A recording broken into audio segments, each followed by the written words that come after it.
تو شعیب علیہ السلام نے کیا کہا؟ یا قومی لا یجرمنکم شقاقی ان یصیبکم مثل ما اصاب قوم نوح او قوم ہود او قوم صالح. اے میری قوم، تو اچھا اس قوم کو بھی واقعات معلوم تھے، اس آیت سے پتہ چلتا ہے. اے میری قوم، ایسا نہ ہو کہ جو عذاب نوح علیہ السلام کی قوم پہ آیا جس کا تمہیں پتہ ہے، یا جو عذاب قوم ہود پر آیا، یا جو عذاب قوم صالح پر آیا، ایسا نہ ہو کہ وہی تم پر بھی آ جائے. اور یہ بھی کہنے لگے وما قوم لوط منکم ببعید، لوط علیہ السلام کی قوم تو بہت قریب ہے تم سے، جا کے دیکھ لو ان کے حالات، وہ تو ابھی ماضی کا قریب کا قصہ ہے. وَيَا قَوْمِ لَا يَجْرِمَنْ وَيَا قَوْمِ اسْتَغْفِرُوا رَبَّكُمْ ثُمَّ تُوبُوا إِلَيْهِ. اے میری قوم اعتراضات چھوڑ دو، استغفروا ربکم، رب سے توبہ استغفار کرو. دیکھو وہ لوگ استغفار کا مطلب سمجھتے تھے، ہم لوگ استغفار کا مطلب نہیں سمجھتے. جب شعیب علیہ السلام نے کہا استغفار کرو تو ایسا تو ان کے لیے تو بڑا آسان تھا، ایک تسبیح استغفار کی صبح پڑھ لیتے، ایک تسبیح شام کو پڑھ لیتے. کہتے اتنی سی بات ہے تو ہمیں تو نماز پہ ویسی کوئی اعتراض نہیں، تو استغفار کی ایک تسبیح پہ کیا اعتراض ہوگا. وہ سمجھتے تھے کہ استغفار کا مطلب ہے گناہ سے توبہ، جو ڈنڈی مار رہے ہیں یہ چھوڑیں اور پھر اللہ سے توبہ کریں.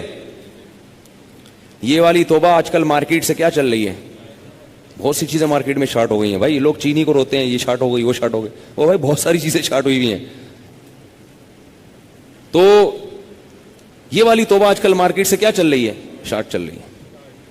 استغفار استغفر اللہ، ڈرامہ دیکھ کے بھی استغفار ہو رہا ہے، ہائے ہائے کیسا ہو گیا، کیسی ہیروئن ہے، توبہ توبہ، ٹھیک ہے نا کیسا ہیرو ہے، ہائے اتنا گندا گانا، توبہ توبہ استغفر اللہ.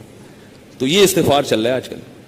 تو استغفار کا مطلب وہ لوگ، بولو بھائی سمجھتے. وہ کچھ لوگ بیٹھے ہوئے تھے نا، ایک بس میں جا رہے تھے، سب ایک بس میں جا رہے تھے، ذرا دیندار تھے وہ، تو سب نے تہیہ کیا بھائی اگر کوئی لڑکی خاتون واتون نظر آ گئے نا تو استغفار پڑھنا بھائی، ٹھیک ہے نا، کیا کرنا ہے تاکہ نظریں نیچی کر لیں، توبہ استغفار. تو وہ جیسے ہی ایک نے پڑھا نا استغفار استغفر اللہ، تو سب نے کہا کہاں ہے کہاں ہے کہاں ہے سب نے کیا کہا، وہ لاشعوری طور پر نکل گیا نا کہ چلو استغفار کریں گے لیکن ذرا دیکھ تو لیں. بولے بتا یار کہاں ہے کہاں، تو وہ لاشعوری طور پر ہوتا ہے یہ بعض دفعہ. تو شعیب علیہ السلام نے کیا کہا، استغفروا ربکم ثم توبوا الیہ ان ربی قریب مجیب ان ربی رحیم ودود. ایک جگہ فرمایا رحیم بھی ہے اور بہت محبت کرنے والا ہے. ودود محبت کی سپرلیٹو ڈگری ہے، بہت محبت کرے گا تم سے، بہت زیادہ محبت، اتنی محبت کہ اس کے لیے تم نے گناہ چھوڑ دیا بھائی، بہت محبت کرے گا. تو ظاہر ہے اللہ جب محبت کرتا ہے تو ہماری طرح نہیں ہے کہ بہت محبت ہے بس ہے تو بھائی یہ پیسے دو، اتنی محبت ہے تو ٹھیک ہے نا. آپ کو کوئی دوست پریشانی میں آئے آپ کے پاس، بہت پریشان تھا، اس کو پیسوں کی ضرورت تھی، وہ آپ اس سے کہہ رہے یار مجھے تمہیں، آپ کو پتہ نہیں تھا کہ ابھی یہ پیسے بھی مانگ لے گا مجھ سے، کہہ رہے یار مجھے تم سے بہت محبت ہے، ایکچولی میں بتا نہیں سکتا بہت محبت ہے. وہ بڑا خوش ہو گیا بھائی اب تو ٹھیک ہے بھائی. تو کہہ رہے یار مجھے نا 100 روپے کی ضرورت ہے. اب آپ کہہ رہے یار یہ کیسے موقع پہ میں نے اظہار کر دیا محبت کا، ٹھیک ہے نا. تو ہم لوگوں کی محبت کیسی ہوتی ہے، ایسی ہوتی. اگر ہمیں پہلے سے پتا ہوتا پیسے مانگتا ہے تو ہم کیا کہتے ہیں، یار محبت کچھ نہیں ہوتا. مفتی صاحب نے بیان کیا تھا لویریہ پر، وہ جا کے سن لینا، پھر ایسا کہیں گے ہم. تو اللہ جب کہہ رہا ہے نا کہ استغفار کرو گے تو میں کیا کروں گا، ودود بے پناہ محبت کروں گا، بے پناہ محبت.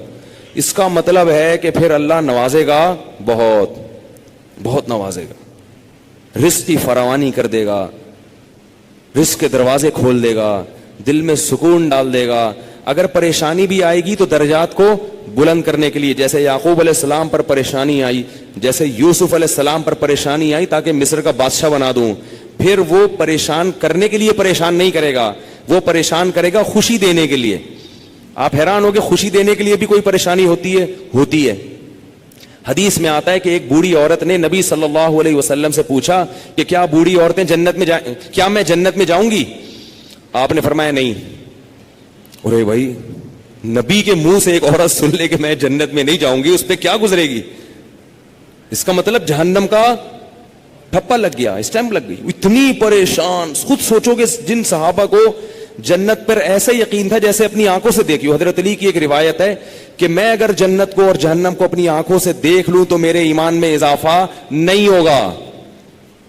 تو جن لوگوں کا ایمان ایسا ہو نبی پر ایک ایک بات پر, وہ نبی کے منہ سے سن لیں کہ میں جنت میں نہیں جاؤں گی, تو اس پہ قیامت نہیں آ گئی ہوگی. رونے لگی, پریشان ہو گئی, کچھ دیر میں نبی نے فرمایا کہ جاؤ گی جوان ہو کے. اس کنڈیشن میں اب یہاں ایک نقطہ اٹھایا ہے کہ بھئی ایسا مذاق کرنا جس سے تکلیف ہو, کسی مسلمان کو تکلیف دینا تو جائز نہیں ہے, تو نبی کیسے تکلیف دے سکتے ہیں؟ اتنی تکلیف میں ڈال دیا بیچاری کو. تو اس کا جواب یہی ہے کہ بعض دفعہ تکلیف کسی بہت بڑی خوشی کا پیش خیمہ ہوتی ہے. نہیں آئی بات؟ اگر پہلے تکلیف میں نہ ڈالا جاتا تو بعد میں جو اس کو راحت ہوئی ہے نا, وہ راحت نہ ہوتی, وہ خوشی نہ ہوتی. اس خوشی تک پہنچانے کے لیے پہلے تھوڑا سا تنگ کرنا ضروری ہے, ورنہ وہ خوشی نہ ہوتی. تو اللہ بھی اگر اپنے نیک بندوں کو پریشان کرتے ہیں تو وہ پریشانی کسی بہت بڑی کامیابی کا پیش خیمہ ہوتی ہے, پیش خیمہ ہوتی. پھر اس میں تسلیاں بھی ملتی رہتی ہیں ان کو. تتنزل علیہم الملائکہ اللہ تخافوا ولا تحزنوا, فرشتے ان کے دلوں پہ نازل ہو کے خوشخبریاں دیتے ہیں کہ غم نہ کرو, خوف نہ کرو, بس یہ پریشانیاں دور ہونے والی ہیں, جنت کی نعمتیں ہیں. بعض دفعہ تو دنیا میں بھی بہت بڑی کامیابی مل جاتی ہے. تو اب وہ اچھا یہ بات مسئلہ ذہن میں رکھو کہ اللہ ودود ہے, محبت کرتا ہے اپنے بندوں سے بے پناہ, رحیم ہے, غفور ہے. یہ بہت بڑی غلط فہمی ہے کہ گناہگاروں کے لیے بھی ہے. نا نا نا نا نا, گناہگاروں کے لیے نہیں ہے. جو گناہ سے توبہ کرنے والے ہوں ان کے لیے. ہمارے ہاں بعض خطیب اللہ کی رحمت کو ایسے بیان کرتے ہیں کہ گناہگار سمجھتا ہے کہ اللہ مجھ سے بھی بہت زیادہ محبت کرتے ہیں, حالانکہ وہ کبیرہ علانیہ گناہوں کا مجموعہ ہوتا ہے. وہ آدمی گناہوں سے اللہ کبھی بھی محبت نہیں کرتے, تو گناہگار سے کیسے محبت کریں گے؟ جو گناہ سے بچنے کی کوشش میں لگ جائے, بے شک نہ چھوٹے ہوں لیکن بچنا چاہتا ہے, اس سے بھی اللہ محبت کرتے ہیں. علماء لکھتے ہیں گناہ نہ بھی چھوٹے ہوں لیکن چھوڑنا چاہ رہا ہے, لائن پہ آنا چاہ رہا ہے, تو اللہ اس سے بھی محبت کرتے ہیں. اس کے لیے وسائل پیدا کرتے ہیں, اسباب کے آ جائے. جو نہیں چاہتا اس سے اللہ محبت نہیں کرتے. اللہ اس کے لیے غفور اور رحیم نہیں ہے. الا یہ کہ قانون یہ ہے, اللہ اپنی رحمت سے کسی کو بخش دیں تو ایک الگ بات ہے, قانون یہ نہیں ہے. قانون یہ ہے کہ وہ کیا ہے, عزیز ذو انتقام, غالب ہے اور انتقام لینے والا ہے. ان الذين يكسبون الاثم سيجزون بما كانوا يقترفون, جو گناہ کر رہے ہیں عنقریب پتہ چلے گا, عنقریب پکڑے جاؤ گے, عنقریب ٹھکائی لگے گی. تو جس سے محبت ہوتی ہے اس سے ایسے باتیں کی جاتی ہیں. آپ کو جس سے محبت ہے آپ اس کو دھمکیاں دیتے ہیں اس طریقے سے. اللہ فرماتے ہیں کہ تمتعوا, مزے اڑاؤ مزے, ان مصیرکم الی النار, آنا جہنم کی آگ کی طرف ہے. حدیث میں آتا ہے کہ میں سب سے زیادہ غیرت مند اور اللہ مجھ سے بھی زیادہ غیرت مند ہے. اور اللہ کی غیرت کو اس وقت جوش آتا ہے جب کوئی اللہ کے حرام کردہ کاموں میں سے کوئی کام کرتا ہے. یہ کون چیخ رہا ہے بھائی؟ ان کو سنبھالیں بچوں کو باہر, کیا ہو رہا ہے یہ پیچھے لوگ بیٹھے ہوئے ہیں دیکھ نہیں رہے ان کو. تو اللہ کو غیرت کس وقت آتی ہے؟ حدیث کے الفاظ ہیں کہ جب کوئی بندہ اللہ کے حرام کاموں میں سے کسی کام کا ارتکاب کرتا ہے. اللہ کھلا رہا ہے, اللہ پلا رہا ہے, پھر آپ ناجائز کی طرف جا رہے ہو. تو حدیث میں یہ نہیں آتا کہ جب کوئی بندہ گناہ کرتا ہے تو اللہ کو اس کو بھی محبت کا بڑا جوش آتا ہے. نا نا نا, پھر اللہ کو غیرت آتی ہے اور اللہ کی صفت انتقام جوش میں آتی ہے. اس لیے بھائی گناہ کرتے ہوئے اللہ سے ڈرا کرو, اللہ کی رحمت کی امیدیں گناہ کرتے ہوئے نہ لگایا کرو. ایسا نہ ہو کرنے کے دوران کوئی چھت گر جائے, زمین پھٹ جائے.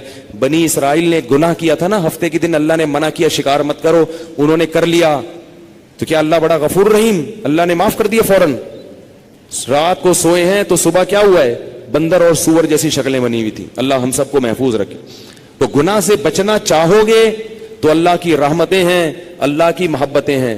گناہ سے بچنے کا ارادہ نہیں کرتے تو پھر جہنم ہے, پھر جنت نہیں ہے. سمجھ رہے ہو کہ نہیں سمجھ رہے بھائی؟ یہ باتیں کہتے ہوئے مجھے بھی ڈر لگتا ہے, مجھے بھی ڈر لگتا ہے.